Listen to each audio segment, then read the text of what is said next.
In the ancient state of Qi, during the spring and autumn period, a warrior named Qi Liang marched to battle, his heart heavy with duty. His wife, a woman of quiet strength, awaited his return in their modest home. When news came that Qi Liang had fallen, her world shattered.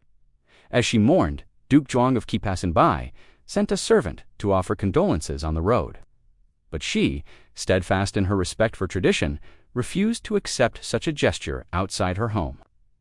"My husband's spirit deserves proper rights," she declared, her voice firm despite her grief. Moved by her resolve, the Duke visited her home, performing the ceremonies with reverence. This simple act of devotion, recorded in the Zuozhuan, planted the seeds of a legend that would grow into a tale of love and defiance that would echo through the ages. Centuries later, in the Qin dynasty, China was a land of grand ambition and profound hardship. Emperor Qin Shi Huang, a ruler driven by a vision of unity, sought to fortify his empire with the Great Wall, a monumental barrier to protect against northern invaders. But this dream came at a terrible cost. Thousands of laborers were conscripted, torn from their families to toil under brutal conditions. Many perished, their bodies buried within the wall itself, their names forgotten. It was in this era of sacrifice and sorrow that the tale of Meng Jiangnu took root, transforming from a tale of ritual propriety into a saga of love and resistance. In a small village nestled among rolling hills to families, the Mengs and the Zhengs lived as neighbors. Both childless, they shared a bond of mutual respect. One spring, the Meng family planted a gourd vine that stretched over the fence into the Zhang's courtyard. When the vine bore a single, radiant gourd, the families agreed to split it. To their astonishment, inside lay a baby girl, her eyes bright with destiny. They named her Meng Jiangnu, raising her together as a symbol of their unity. As she grew, Meng Jiangnu became known for her beauty and ingenuity, her laughter filling the village like a melody. One autumn day, while tending her garden, Meng Jiangnu discovered a young man hiding among the trees, exhausted and fearful. His name was Fan Ziliang, a scholar fleeing conscription for the Great Wall. Moved by his plight, she offered him shelter, and in time, their shared moments blossomed into love. In some versions of the tale, their marriage was born not of passion, but of circumstance. Fan Ziliang, having glimpsed her bathing, married her out of moral shame, as told in Tang Dynasty retellings. Yet, regardless of its origins, their bond grew strong, a beacon of hope in a world shadowed by imperial decrees. Their happiness was short-lived. One fateful morning, imperial soldiers arrived, their armor glinting in the dawn. Fan Ziliang was seized, conscripted to join the thousands laboring on the Great Wall. Meng Jiangnu clung to him, her heart breaking as he was led away. "I will return," he promised, his voice steady but his eyes filled with fear. As the dust settled, Meng Jiangnu stood alone, her resolve hardening. She vowed to wait, her love a flame that no distance could extinguish. Months passed and winter's chill crept into the village. With no word from Fan Ziliang, Meng Jiangnu's worry grew. She wove a thick cloak for him, her fingers trembling as she stitched each thread a prayer for his safety. Unable to bear the silence, she decided to journey to the Great Wall, determined to deliver the cloak and see her husband.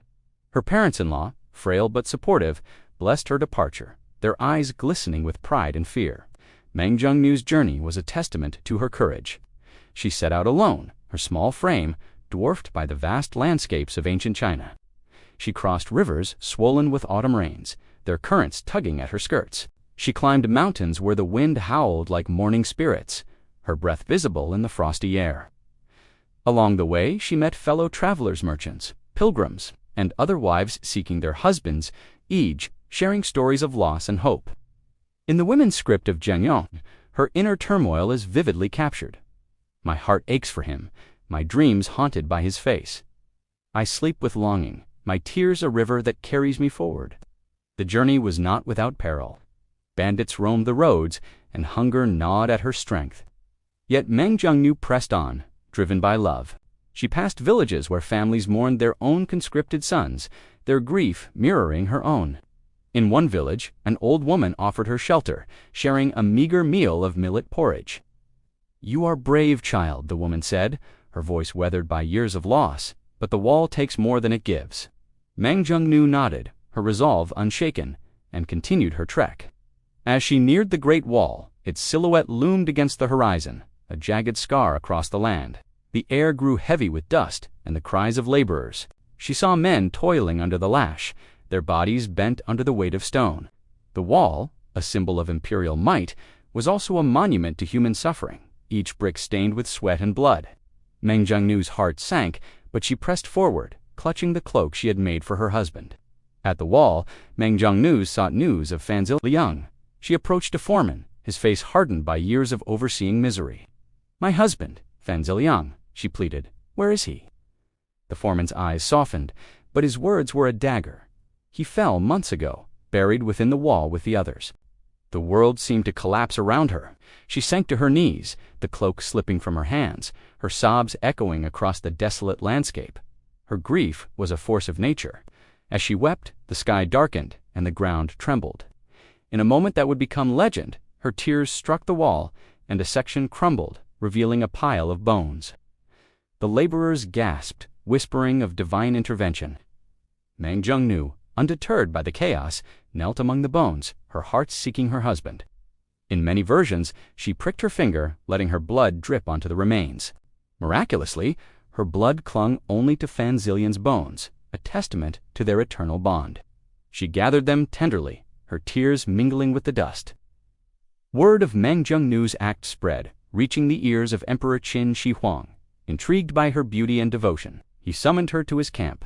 The emperor, a man of iron will and insatiable ambition, saw in her a prize to claim. "Marry me," he declared, "and you shall live in splendor."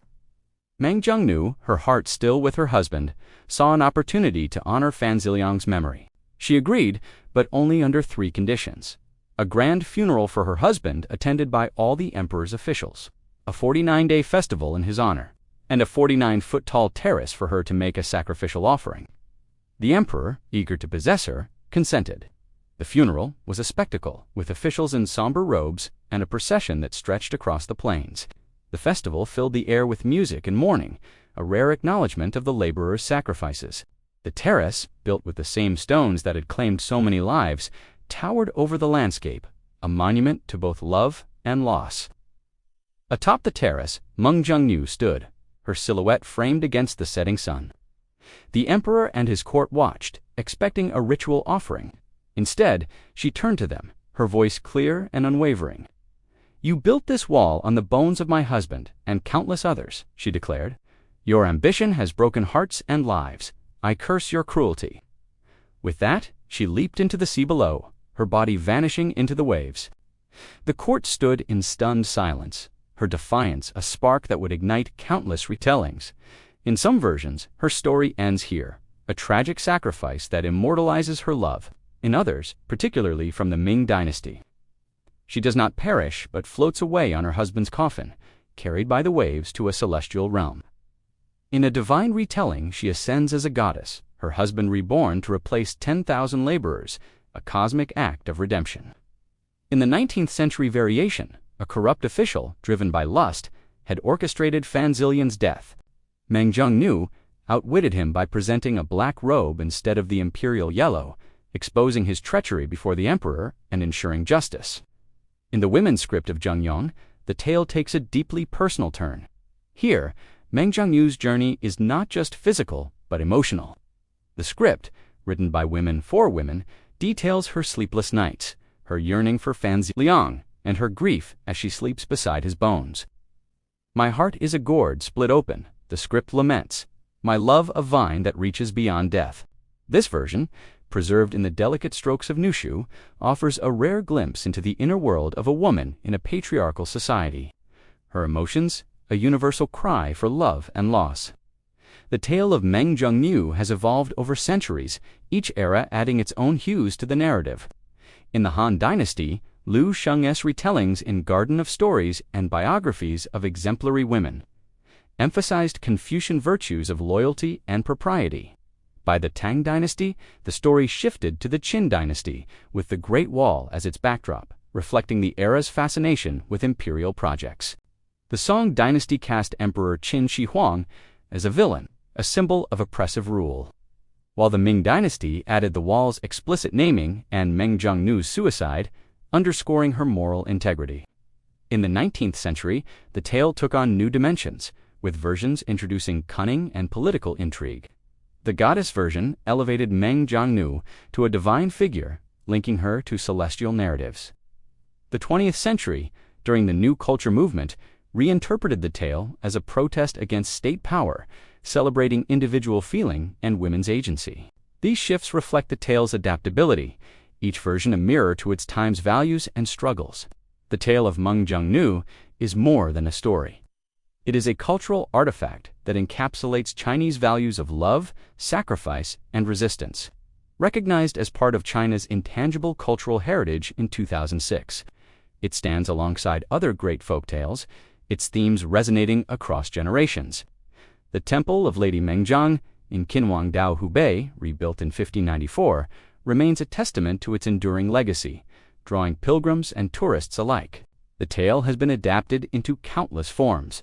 Ballads in Dunhuang manuscripts, translated by Arthur Waley, the popular song 12 Flower Months of Lady Mengjiang, and modern films, including a 1926 silent film starring Hu Dai and a 1970 Taiwan production. Aaron Avshalomov's 1945 opera, The Great Wall, brought the story to Western audiences, blending Chinese and Western musical traditions. These adaptations ensure the tale's vitality, each retelling a new thread in its rich tapestry. The tale of Meng Jiangnu is a testament to the power of storytelling to preserve human experience. From a widow's insistence on ritual to a goddess's ascent, the story has grown, each variation adding depth and meaning. It speaks to the universal truths of love and loss, the courage to defy injustice, and the strength of the human spirit. As we reflect on Meng Jiangnu's journey, we are reminded that stories, like the Great Wall itself, endure through time, built on the lives and dreams of those who came before.